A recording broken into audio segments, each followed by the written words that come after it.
A primeira carta de Paulo aos Coríntios foi escrita para uma comunidade cristã que Paulo conhecia bem. Corinto era uma cidade portuária importante no mundo antigo, com muitos templos dedicados aos deuses gregos e romanos. Era um grande centro econômico, e Paulo foi para lá estrategicamente como missionário. Ele morou lá 1 ano e meio e passou o seu tempo conhecendo as pessoas e conversando com elas sobre Jesus. Muitos começaram a seguir Jesus e iniciaram uma comunidade cristã. Você pode ler mais sobre isso no capítulo 18 do livro de Atos.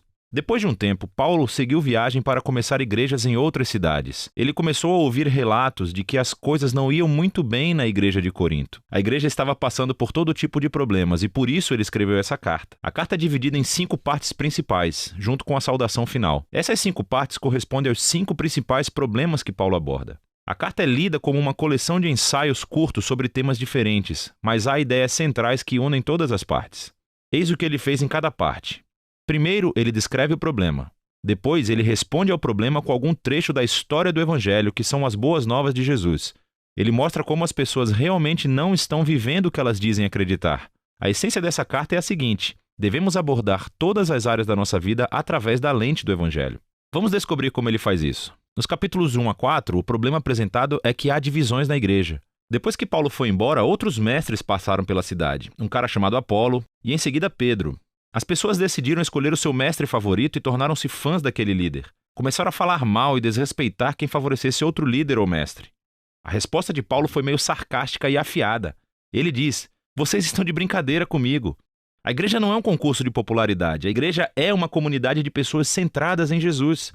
Seus líderes e mestres são simplesmente servos de Jesus. Enquanto vocês podem preferir um líder ou outro, não vale a pena se dividirem e muito menos falar mal uns dos outros. O centro da igreja é Jesus e as boas novas sobre quem ele é e o que ele fez." Nos capítulos 5 a 7, Paulo aborda alguns problemas relacionados com o sexo. Havia várias pessoas dormindo com todo mundo na igreja. Um cara com a própria madrasta e várias outras pessoas ainda adorando os deuses gregos nos templos locais e fazendo sexo com as prostitutas que trabalhavam ali. Não só isso, mas havia pessoas na igreja que diziam que isso não era nenhum problema. Eles diziam: "Ei, somos livres em Cristo. A graça de Deus é infinita, não é? Então, sem problemas."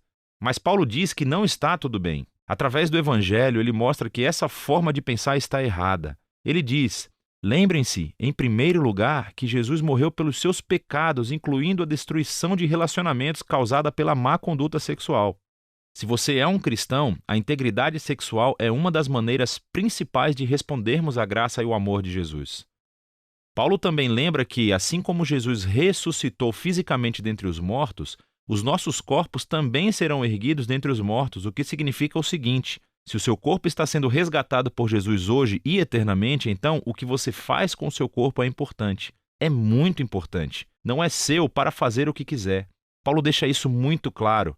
Ser um seguidor de Jesus também significa não comprometer a sua integridade sexual. Nos capítulos 8 a 10, a questão é sobre comida, mas não apenas preferências alimentares, como se você gosta ou não gosta de determinados alimentos. A questão sobre a qual os coríntios estavam divididos era sobre a carne vinda de animais sacrificados aos deuses gregos e romanos nos templos locais. Havia uma divisão entre os cristãos judeus e os gentios sobre como responder a esse problema. Mais uma vez, Paulo apela para algumas ideias centrais do Evangelho. Ele diz que a nossa lealdade é, acima de tudo, a Jesus como Senhor e não a outros.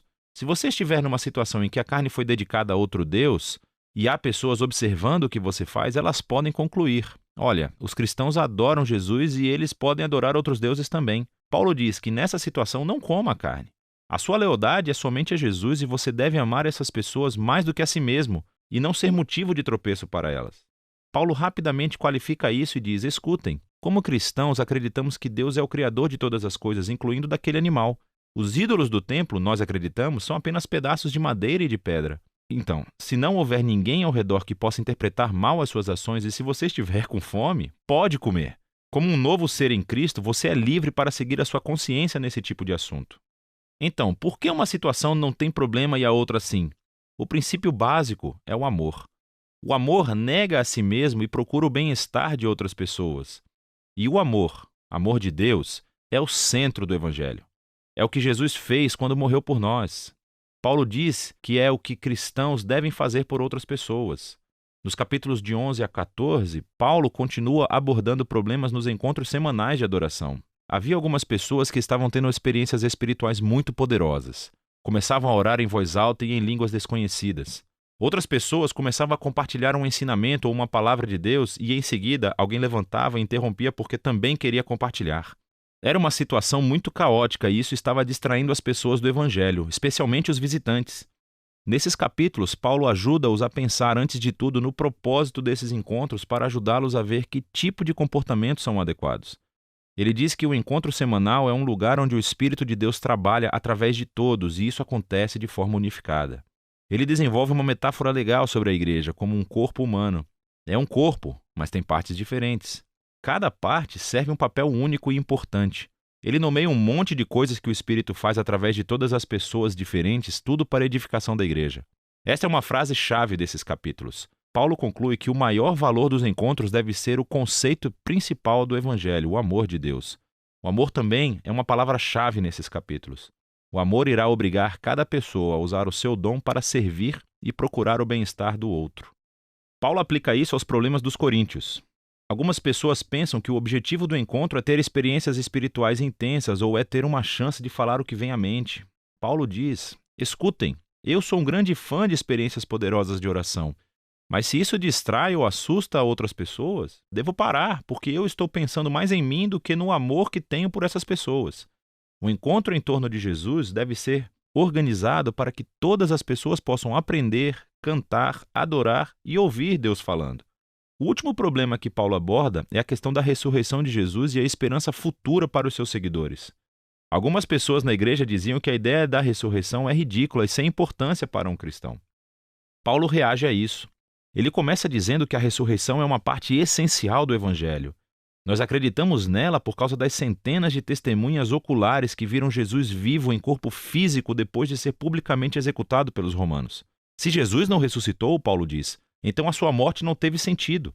Estamos todos ainda perdidos no nosso pecado e egoísmo. Devíamos parar de ser cristãos.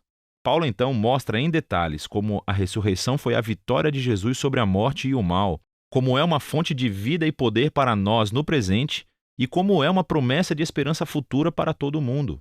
A ressurreição de Jesus é a razão para a nossa união. É a razão pela qual devemos manter a integridade sexual. É a fonte de poder para amar outras pessoas mais do que a nós mesmos.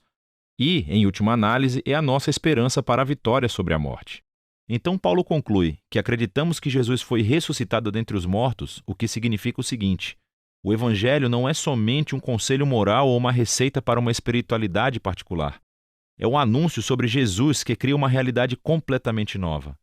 E é sobre isso que se trata 1 Coríntios, sobre a capacidade de enxergar cada parte da nossa vida através da lente desse Evangelho.